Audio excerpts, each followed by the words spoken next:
हाजी साहब हम दिहाड़ी में बैठे हैं, मदीने आवाज किस तरह जाती है? शायद हमारी आवाज न जाए लेकिन हुजूर सुनते हैं। किसका अकीदा मेरे अकीदे से मिलता है, वो जरा बुलंद आवाज से सुभान अल्लाह कहे, तेरी सुभान अल्लाह को भी हुजूर सुनते हैं। अब सुनिए, मैं हुजूर आपकी इजाजत से मरकजी मिलाद कमेटी वाले आस पर रहिएगा, मैंने यहाँ कदम रखा है, किसी को आवाज आई है? प्रैक्टिकल कर रहा हूँ। मेरे हुजूर का एक गुलाम ऐसा है जो रंग का काला है।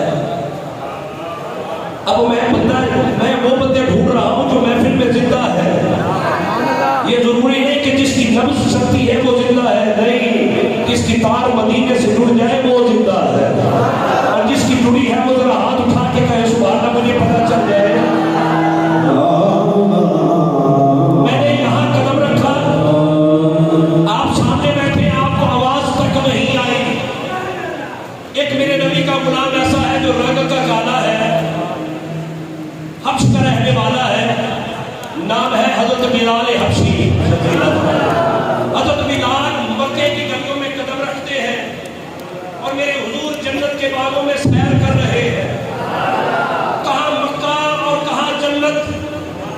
मेरे हुजूर जब मेराज शरीफ से वापिस आए तो हजरत बिलाल से फरमाने लगे, बिलाल मुझे बता तो सही तू कितना खूबसूरत काम करता है कि मैंने तेरे कदमों की आहट को जन्नत में सुना है। जो आका गुलामों के कदमों की आहट जन्नत में सुन सकता है, वो आका गुंबद खजरा में बैठ के बिहारी वालों की दुरूद की आवाज को नहीं सुन सकता। वो बंदा हाथ उठाए जिसका अकीदा है कि हुजूर सुनते हैं, मुझे भी पता चल जाए किस किसका अकीदा है। जिन शर्म की हाथ न चुके, जिनको मेडिकल मजबूरी में भी हाथ न चुके, क्या मदीने वाले ने पत्थर में नौकर बन के हाथ चुके कहे अस्सलाम वस्सलाम अलैका।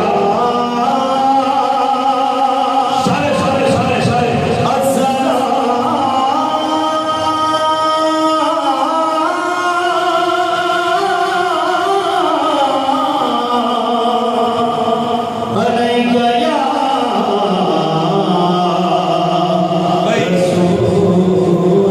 कितने लोग बैठे हैं? मुझे 30 साल हो गए निकामत करते हुए, बड़ी लंबी सर्विस है। अब अपना आप मनवाना नहीं, बस मदीने वाले को मनाना है।